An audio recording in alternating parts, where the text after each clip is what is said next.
भारतीय न्यूज, सीधा, सटीक और निष्पक्ष। नमस्कार, मेरा नाम राघव है और आप देख रहे हैं भारतीय न्यूज। प्रतिभालय की दूसरी कड़ी में आज हमारे साथ अभय अवस्थी जी हैं और बहुत बहुत शुक्रिया आपका कि आप हमसे इस बातचीत के लिए जुड़े।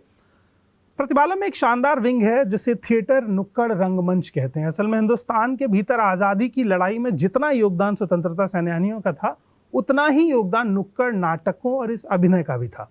देश की वो बड़ी आबादी जिसको नहीं पता था कि आज़ादी के नाम पर जो लड़ाई लड़ी जा रही है उसमें आखिर हो क्या रहा है, उन सबके पास ये बातें नुक्कड़ के जरिए पहुंचती थी और इस तरह नुक्कड़ हमारे देश की संस्कृति का एक अहम हिस्सा बना, अ वे ऑफ एक्सप्रेशन बना। फिर धीरे धीरे एक दौर आया डिजिटल इंडिया और इंटरनेट का दौर, और नुक्कड़ सीमित होते चले गए। फिर वो राजनेताओं की चुनावी दौर की प्रक्रिया का माध्यम बन गए। लेकिन पिछले कुछ समय में जब से थिएटर के आर्टिस्ट को कंसिडर किया जाने लगा, हीरोइज्म कल्चर दबा।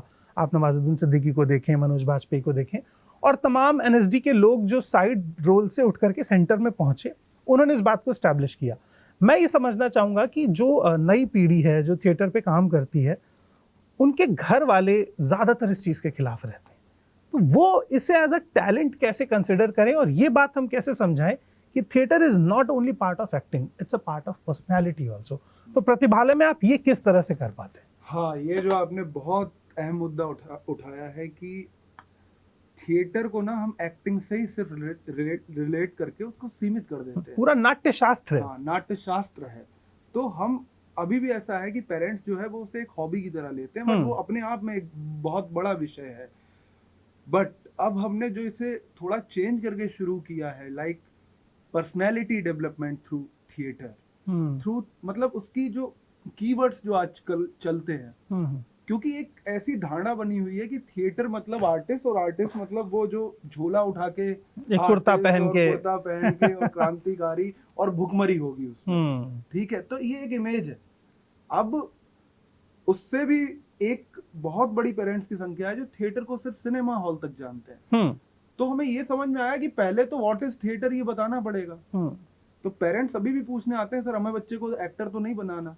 लेकिन तब उनसे यही बात की जाती है कि देखिए, आप जो मैम अभी बात कर रही थी, आपको किसी भी ग्रुप, किसी भी फॉर्म में लीडर बनना है, लीडरशिप क्वालिटी आएगी तो आपको वक्ता होना पड़ेगा, एक अच्छा वक्ता बनना पड़ेगा। और अच्छा वक्ता थिएटर से अच्छी कोई जगह नहीं है, क्योंकि और जगह पे आप स्पीकिंग कोर्स में भाषा सीख सकते हैं, लैंग्वेज सीख सकते हैं, इमोशंस नहीं सीख सकते, कैरेक्टर, परिस्थितियां, एम्पैथी, सिंपैथी।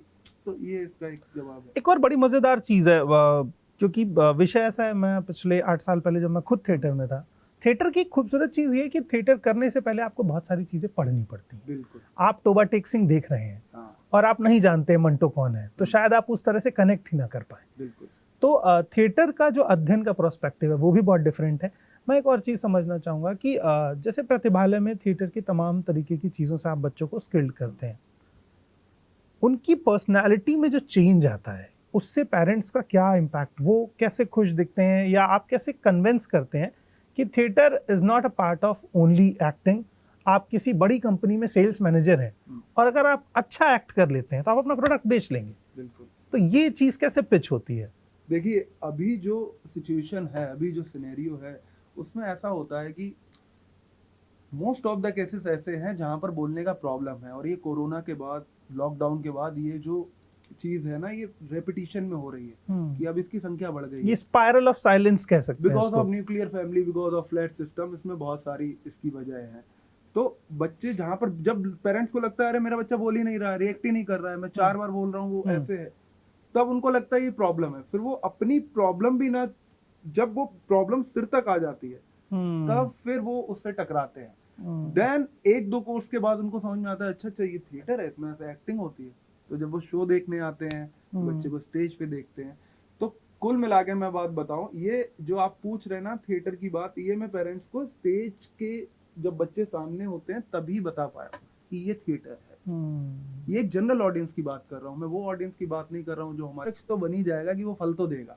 बिल्कुल, क्योंकि बोलना आ जाएगा तो वो जाया तो होता नहीं है। बिल्कुल। तो ये प्रतिभालय की टीम थी जिसके साथ आपने इंटरेक्ट किया, और आज के दौर में जब किताबें और लाइफ साइंस से लोग दूर हट रहे हैं, उसका कनेक्शन उतना स्ट्रांग नहीं हो पा रहा है, उस समय इस तरीके की स्किल्स सिखाना और बच्चों के बीच पहुंचना और एक 5000 के मैजिकल नंबर को टच करना, ग्लोबली काम करना, ये कहीं ना कहीं दिखाता है कि प्रतिभालय की टीम ने बहुत मेहनत की है और इस मेहनत को आप भी देखिए। इसके साथ साथ आप भारतीय न्यूज से भी जुड़े रहिए, चैनल को सब्सक्राइब कर दीजिए ताकि ऐसी और तमाम डिटेल्स हम आपके साथ शेयर करते रहें। हमारे साथ बने रहने के लिए बहुत बहुत शुक्रिया, बहुत शुक्रिया आपका, धन्यवाद। Thank you so much. और चैनल को सब्सक्राइब जरूर करें प्लीज।